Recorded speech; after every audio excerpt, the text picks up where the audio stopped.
সেই রাতে বৃদ্ধ বাবাকে বাড়ি থেকে বের করে দিয়েছিল তার নিজের ছেলে। কিন্তু ছেলেটা জানতো না পরের দিন তার জীবন এমনভাবে বদলে যাবে যা সে কখনো কল্পনাও করেনি। বন্ধুরা, কলকাতার এক শান্ত পাড়ায় থাকতেন হরিদাসবাবু। বয়স প্রায় ৭৫ বছর। চুল সাদা হয়ে গেছে, চোখে মোটা চশমা। একসময় তিনি স্কুলের শিক্ষক ছিলেন।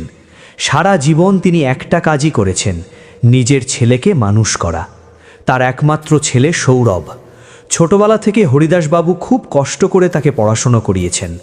নিজে পুরনো কাপড় পরেছেন, কিন্তু ছেলের পড়াশোনায় কখনো কমতি রাখেননি।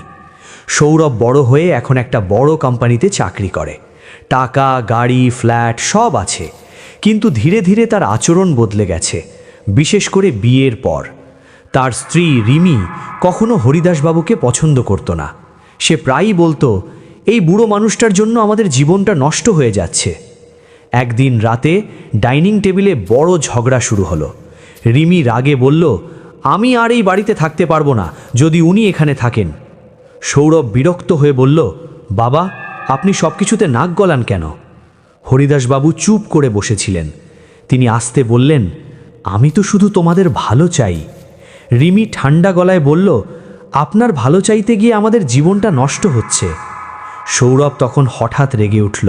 সে চিৎকার করে বলল, বাবা, আপনি অন্য কোথাও থাকলে ভালো হয়। এই কথা শুনে ঘরটা এক মুহূর্তে নিস্তব্ধ হয়ে গেল। হরিদাসবাবুর হাত কাঁপতে লাগল। তিনি ধীরে বললেন, তুই কি আমাকে বাড়ি থেকে বের করে দিতে চাইছিস? সৌরভ মুখ ফিরিয়ে বলল, আমি শান্তি চাই। এই কথাটা যেন হরিদাসবাবুর হৃদয়ে ছুরি হয়ে ঢুকল। তিনি ধীরে উঠে দাঁড়ালেন। তার ছোট্ট একটা ব্যাগে কয়েকটা কাপড় রাখলেন। বের হওয়ার আগে দরজার সামনে দাঁড়িয়ে ছেলের দিকে তাকালেন। তার চোখে জল। তিনি শুধু একটা কথাই বললেন, আজ তুই আমাকে বাড়ি থেকে বের করে দিলি, একদিন বুঝবি বাবার মূল্য কি। এই কথা বলে তিনি ধীরে ধীরে অন্ধকার রাস্তায় হাঁটতে শুরু করলেন। সেই রাতটা ছিল খুব ঠান্ডা। একজন ৭৫ বছরের বৃদ্ধ মানুষ একাই হাঁটছেন রাস্তায়। রাত তখন প্রায় 10:30। রাস্তার বাতিগুলো হালকা হলুদ আলো ফেলছে। চারদিকে প্রায় কেউ নেই। ৭৫ বছরের হরিদাসবাবু ধীরে ধীরে হাঁটছেন। তার হাতে একটা ছোট ড্যাগ। এই বাড়িটা তিনি নিজের হাতে বানিয়েছিলেন। কত স্বপ্ন ছিল সেই বাড়ি নিয়ে, কিন্তু আজ সেই বাড়ি থেকেই তাকে বের করে দিয়েছে তার নিজের ছেলে। হরিদাসবাবুর চোখে জল চলে এলো। তিনি আস্তে বললেন, হয়তো আমি সত্যিই বোঝা হয়ে গেছি। কিছু দূর হাঁটার পর তিনি একটা পার্কের সামনে এসে থামলেন। পার্কের ভেতরে একটা পুরনো বেঞ্চ ছিল। তিনি ধীরে সেখানে বসে পড়লেন। ঠান্ডা বাতাস বইছে, তার শরীর কাঁপছে। তিনি ব্যাগ থেকে একটা পুরনো শাল বের করে গায়ে জড়ালেন। হঠাৎ তার চোখে পড়ল, পার্কের এক কোণে একটা ছোট ছেলে বসে আছে। ছেলেটার বয়স হয়তো 10 বছর।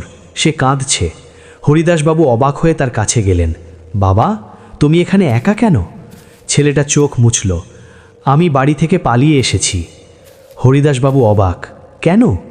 ছেলেটা কাঁদতে কাঁদতে বলল, আমার বাবা আমাকে খুব বকেছে। হরিদাসবাবু কিছুক্ষণ চুপ করে রইলেন। তারপর ধীরে বললেন, বাবা, বাবা মা কখনো সন্তানের খারাপ চায় না। ছেলেটা অবাক হয়ে তার দিকে তাকালো। আপনি কে? হরিদাসবাবু মৃদু হাসলেন। আমি একজন বাবা। ছেলেটা বলল, আপনার ছেলে কোথায়? এই প্রশ্ন শুনে হরিদাসবাবুর চোখ ভিজে উঠল। তিনি কিছুক্ষণ চুপ করে রইলেন। তারপর বললেন, সে এখন খুব ব্যস্ত মানুষ। ছেলেটা বুঝতে পারল না, কিন্তু সে হরিদাসবাবুর পাশে বসে পড়ল। দুজনেই কিছুক্ষণ চুপ করে আকাশের দিকে তাকিয়ে রইল। হঠাৎ দূরে একটা গাড়ি এসে পার্কের সামনে থামল। গাড়ি থেকে নেমে এলো দুজন মানুষ। তারা চারদিকে তাকাতে লাগলো। হঠাৎ তাদের একজন চিৎকার করে উঠল, স্যার! হরিদাসবাবু অবাক হয়ে তাকালেন। লোকটা দ্রুত তার কাছে এসে বলল, স্যার, আপনি এখানে বসে আছেন? হরিদাসবাবু চিনতে পারলেন, সে তার পুরনো ছাত্র অমিত। আজ সে শহরের একজন বড় ব্যবসায়ী। অমিত অবাক হয়ে বলল, স্যার, আপনি এই অবস্থায় এখানে কেন? হরিদাসবাবু কিছু বললেন না, কিন্তু অমিত সব বুঝে ফেলল। তার চোখে জল চলে এলো। সে বলল, স্যার, আজ আমি যা হয়েছি সব আপনার জন্য। হরিদাসবাবু শান্ত গলায় বললেন, জীবনে ভালো মানুষ হওয়াটাই সবচেয়ে বড় সাফল্য। অমিত তখন দৃঢ় গলায় বলল, আপনি আমার সাথে চলুন। হরিদাসবাবু অবাক, কোথায়? অমিত বলল, আমার বাড়ি? রাত তখন প্রায় 11টা। পার্কের বেঞ্চে বসে আছেন হরিদাসবাবু। তার পাশে দাঁড়িয়ে আছে তার পুরনো ছাত্র অমিত। অমিতের চোখে বিস্ময় আর কষ্ট। সে ধীরে বলল, স্যার, আপনি এখানে কেন এই ঠান্ডা রাতে? হরিদাসবাবু একটু হাসার চেষ্টা করলেন। কিছু না বাবা, একটু হাঁটতে বের হয়েছিলাম। অমিত বুঝে গেল একজন 75 বছরের মানুষ রাতের বেলা ব্যাগ নিয়ে পার্কে বসে থাকেন না। সে আস্তে বলল, স্যার, সত্যিটা বলুন। কিছুক্ষণ চুপ করে থাকার পর হরিদাসবাবু ঘিরে বললেন, আমার ছেলে এখন বড় মানুষ হয়ে গেছে, তার জীবনে আমার আর জায়গা নেই। এই কথা শুনে অমিতের বুকটা কেঁপে উঠল, তার চোখে জল চলে এলো। সে বলল, স্যার, আজ আমি যা হয়েছি সব আপনার জন্য। হরিদাসবাবু অবাক হয়ে তার দিকে তাকালেন। অমিত বলতে লাগলো, মনে আছে স্যার, আমি যখন স্কুলে পড়তাম আমার বাবার টাকা ছিল না, আমি পড়াশোনা ছেড়ে দিতে যাচ্ছিলাম। হরিদাসবাবু মাথা নাড়লেন। অমিত বলল, আপনি তখন নিজের পকেট থেকে আমার বই কিনে দিয়েছিলেন। হরিদাসবাবুর চোখ ভিজে উঠল। তিনি বললেন, আমি শুধু আমার দায়িত্ব পালন করেছি। অমিত দৃঢ় গলায় বলল, না স্যার, আপনি শুধু শিক্ষক ছিলেন না, আপনি আমাদের বাবার মতো ছিলেন। এই কথা শুনে হরিদাসবাবু কিছু বলতে পারলেন না। অমিত তখন তার হাত ধরল। স্যার, আজ থেকে আপনি একা নন, আপনি আমার সাথে চলুন। হরিদাসবাবু অবাক, কোথায়? অমিত বলল, আমার বাড়িতে, আপনি আমার বাবার মতো থাকবেন। হরিদাসবাবু একটু দ্বিধা করলেন, কিন্তু অমিতের চোখে যে সম্মান আর ভালোবাসা তিনি দেখলেন তা তিনি জীবনে অনেক দিন পাননি। শেষে তিনি ধীরে মাথা নাড়লেন। অমিত তাকে গাড়িতে বসালো। গাড়ি ধীরে শহরের বড় রাস্তায় চলতে লাগলো। রাত তখন প্রায় 12টা। অমিতের গাড়ি ধীরে ধীরে একটা বড় বাড়ির সামনে এসে থামল। হরিদাসবাবু জানালা দিয়ে বাইরে তাকালেন। বাড়িটা খুব সুন্দর, চারদিকে আলো জ্বলছে। দরজা খুলে অমিত বলল, স্যার, নামুন, এটা আমার বাড়ি। হরিদাসবাবু একটু দ্বিধা করলেন। না বাবা, আমি এখানে থাকবো না, তোমাদের অসুবিধে হবে। অমিত সঙ্গে সঙ্গে বলল, স্যার, আপনি আমার শিক্ষক, আজ আমি যা হয়েছি সব আপনার জন্য। আপনি যদি এখানে না থাকেন তাহলে আমার লজ্জা হবে। এই কথা শুনে হরিদাসবাবু চুপ করে গেলেন। তারা দুজন ভেতরে ঢুকলেন। দরজা খুলতেই মীরা অবাক হয়ে জিজ্ঞেস করল, কেউ নেই? অমিত হাসল। এই মানুষটা আমার জীবনের সবচেয়ে বড় আশীর্বাদ, আমার স্কুলের শিক্ষক। মীরা সঙ্গে সঙ্গে হরিদাসবাবুর পায়ে হাত দিল। আপনি আমাদের বাড়িতে স্বাগতম। এই সম্মান পেয়ে হরিদাসবাবুর চোখ ভিজে উঠল। অনেক দিন পরে কেউ তাকে এত শ্রদ্ধা দিল। মীরা দ্রুত বলল, আপনি নিশ্চয়ই কিছু খাননি, আমি এখনই খাবার নিয়ে আসছি। কিছুক্ষণ পরে টেবিলে গরম ভাত, ডাল আর সবজি সাজানো হলো। হরিদাসবাবু ধীরে ধীরে খেতে লাগলেন। অমিত চুপ করে তাকিয়েছিল, তার চোখে জল, কারণ সে ভাবতেই পারছে না যে মানুষটা তাকে মানুষ করেছে আজ সেই মানুষটাকে তার নিজের ছেলে বাড়ি থেকে বের করে দিয়েছে। খাওয়া শেষ হলে অমিত বলল, স্যার, আজ থেকে আপনি এখানে থাকবেন, এই বাড়ি আপনার। হরিদাসবাবু মৃদু হাসলেন। আমি তোমাদের ওপর বোঝা হতে চাই না। অমিত দৃঢ় গলায় বলল, আপনি কখনো বোঝা হতে পারেন না। তারপর সে একটু থেমে বলল, স্যার, কাল আমি একটা কাজ করব। হরিদাসবাবু অবাক, কি কাজ? অমিতের চোখে তখন দৃঢ়তা। সে বলল, কাল পুরো শহর জানবে একজন শিক্ষক আর একজন বাবাকে অপমান করার ফল কত ভয়ঙ্কর হতে পারে। হরিদাসবাবু চুপ করে তার দিকে তাকিয়ে রইলেন। পরের দিন সকাল। অমিত খুব ভোরে উঠে পড়ল। তার মাথায় সারা রাত একটাই চিন্তা ঘুরছিল, তার শিক্ষককে যে অপমান করা হয়েছে তা সবাইকে জানাতে হবে। হরিদাসবাবু তখন বারান্দায় বসে চা খাচ্ছিলেন। সকালের সূর্যের আলো তার মুখে পড়ছে। অনেকদিন পরে তার মুখে একটু শান্তি দেখা যাচ্ছে। অমিত কাছে এসে বলল, স্যার, আজ আমি একটা ছোট অনুষ্ঠান করতে চাই। হরিদাসবাবু অবাক হয়ে জিজ্ঞেস করলেন, কিসের অনুষ্ঠান? অমিত মৃদু হাসল, আপনার জন্য। হরিদাসবাবু কিছুই বুঝতে পারলেন না। কিছুক্ষণ পরে অমিত ফোন করতে শুরু করল। সে কয়েকজন সাংবাদিক, পুরনো ছাত্র আর পরিচিত মানুষদের আমন্ত্রণ জানালো। দুপুরের দিকে অমিতের অফিসের বড় হলঘরে অনেক মানুষ জড়ো হলো। সবার মধ্যে কৌতূহল, কেন হঠাৎ এই অনুষ্ঠান? অমিত মঞ্চে উঠল। সে মাইক্রোফোন হাতে নিয়ে বলল, আজ আমি এমন একজন মানুষকে আপনাদের সামনে আনতে চাই যার জন্য আমি আজ সফল। তারপর সে মঞ্চে ডাকল, হরিদাস স্যার, আপনি এখানে আসবেন? হরিদাসবাবু ধীরে মঞ্চে উঠলেন। সবাই হাততালি দিল। অমিত বলল, এই মানুষটা শুধু আমার শিক্ষক নন, তিনি আমাদের সবার পথপ্রদর্শক। সাংবাদিকরা ছবি তুলতে লাগলো। তারপর অমিত একটু থামল, তার কণ্ঠ ভারী হয়ে গেল। সে বলল, কিন্তু খুব দুঃখের কথা হলো, গত রাতে এই মানুষটাকে তার নিজের ছেলে বাড়ি থেকে বের করে দিয়েছে। হলঘরে হঠাৎ নীরবতা নেমে এলো। সবাই অবাক। সাংবাদিকরা দ্রুত নোট নিতে শুরু করলো। অমিত আবার বলল, একজন বাবা সারা জীবন তার সন্তানের জন্য ত্যাগ করেন, কিন্তু শেষ বয়সে যদি তাকে বাড়ি থেকে বের করে দেওয়া হয়, তাহলে সেটা শুধু পরিবারের নয়, পুরো সমাজের লজ্জা। এই কথা শুনে অনেকের চোখে জল চলে এলো। অনুষ্ঠানের ভিডিও আর খবর কয়েক ঘন্টার মধ্যেই সোশ্যাল মিডিয়ায় ছড়িয়ে পড়ল। শহরের মানুষ আলোচনা করতে শুরু করলো, আর সেই খবর খুব দ্রুত পৌঁছে গেল সৌরভের অফিসে। দুপুরের সময় সৌরভ তার অফিসে বসে ল্যাপটপে কাজ করছিল। হঠাৎ তার এক সহকর্মী দৌড়ে এসে বলল, সৌরভ, একটা খবর দেখেছ? সৌরভ বিরক্ত হয়ে বলল, কি খবর? সহকর্মী মোবাইলটা তার সামনে ধরল। সোশ্যাল মিডিয়ায় একটা ভিডিও দ্রুত ভাইরাল হচ্ছে। ভিডিওতে দেখা যাচ্ছে মঞ্চে দাঁড়িয়ে আছে একজন বৃদ্ধ মানুষ, আর পাশে দাঁড়িয়ে একজন ব্যবসায়ী বলছে, এই মানুষটা আমার শিক্ষক, কিন্তু গত রাতে তাকে তার নিজের ছেলে বাড়ি থেকে বের করে দিয়েছে। সৌরভের প্রথমে খুব একটা গুরুত্ব দিল না, কিন্তু হঠাৎ তার চোখ বড় হয়ে গেল, কারণ ভিডিওতে থাকা সেই বৃদ্ধ মানুষটা তার নিজের বাবা। তার হাত কাঁপতে লাগলো। সে আবার ভিডিওটা দেখল। সত্যি ওই মানুষটা হরিদাস বাবু, তার বাবা। ভিডিওর নিচে হাজার হাজার মানুষ মন্তব্য করছে। কেউ লিখছে, এমন ছেলের লজ্জা হওয়া উচিত। কেউ লিখছে, বাবাকে অপমান করা সবচেয়ে বড় পাপ। সৌরভের বুকের ভেতরটা কেঁপে উঠল। অফিসের সবাই এখন তার দিকে তাকিয়ে আছে। কেউ কিছু বলছে না, কিন্তু তাদের চোখে প্রশ্ন। সৌরভের মুখ ফ্যাকাশে হয়ে গেল। সে ধীরে চেয়ার থেকে উঠে দাঁড়ালো। তার মাথায় তখন বারবার একটা দৃশ্য ভেসে উঠছে। গত রাতে বাবা যখন দরজার সামনে দাঁড়িয়ে বলেছিলেন, একদিন বুঝবি বাবার মূল্য কী, সেই কথাটা যেন আজ তার হৃদয়ে বাজছে। ঠিক তখনই তার ফোনে কল এলো। ফোন করেছে তার স্ত্রী রিমি। সৌরভ ফোন ধরতেই রিমি ভীত গলায় বলল, সৌরভ, তুমি খবরটা দেখেছ? সৌরভ কিছুক্ষণ চুপ করে রইল, তারপর ধীরে বলল, হ্যাঁ দেখেছি। রিমির কণ্ঠ কাঁপছিল। আমরা কি খুব বড় ভুল করে ফেলেছি? সৌরভের চোখে জল চলে এলো। সে ধীরে বলল, হ্যাঁ, খুব বড় ভুল। কিছুক্ষণ নীরবতা। তারপর সে দৃঢ় গলায় বলল, আমি বাবাকে খুঁজতে যাচ্ছি, কারণ আজ সে বুঝতে পেরেছে বাবা শুধু একটা সম্পর্ক নয়, তিনি মানুষের জীবনের সবচেয়ে বড় আশীর্বাদ। সন্ধ্যা নামছে। সৌরভ তাড়াহুড়ো করে অফিস থেকে বের হয়ে গেল। তার মাথায় তখন একটাই চিন্তা, বাবাকে খুঁজে বের করতে হবে। গাড়ি চালাতে চালাতে তার চোখে বারবার ভেসে উঠছে গত রাতের দৃশ্য। বাবা দরজার সামনে দাঁড়িয়ে বলছেন, একদিন বুঝবি বাবার মূল্য কী। সেই কথাটা এখন তার বুকের ভেতর ছুরি হয়ে বিঁধছে। প্রথমে সে সেই পার্কে গেল যেখানে বাবা প্রায়ই হাঁটতে যেতেন। পার্ক প্রায় ফাঁকা, কিছু মানুষ হাঁটছে। সৌরভ এক বৃদ্ধ লোককে জিজ্ঞেস করল, কাকা, আপনি কি কাল রাতে এখানে একজন বৃদ্ধ মানুষকে দেখেছেন?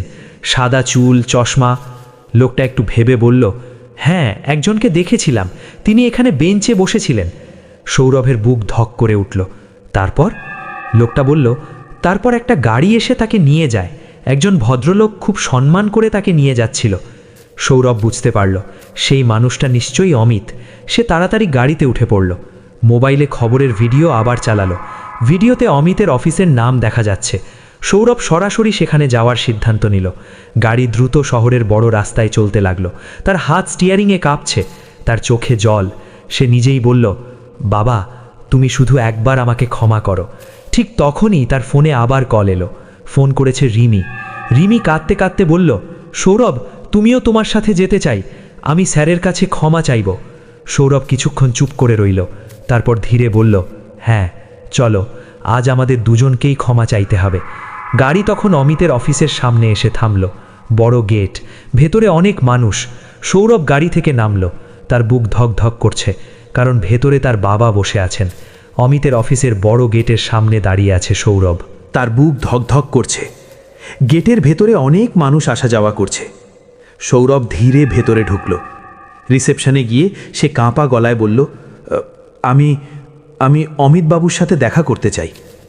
রিসেপশনের মেয়ে তাকে চিনে ফেলেছে, কারণ আজ সারা দিন সোশ্যাল মিডিয়ায় যে খবর ভাইরাল হয়েছে সেখানে তারও ছবি ছিল। মেয়েটি একটু অস্বস্তি নিয়ে বলল, আপনি একটু বসুন। কিছুক্ষণ পরে অমিত নিচে এলো। সৌরভকে দেখে তার চোখ কঠিন হয়ে গেল। সে ঠান্ডা গলায় বলল, আপনি এখানে কেন? সৌরভ মাথা নিচু করে বলল, আমি বাবার সাথে দেখা করতে চাই।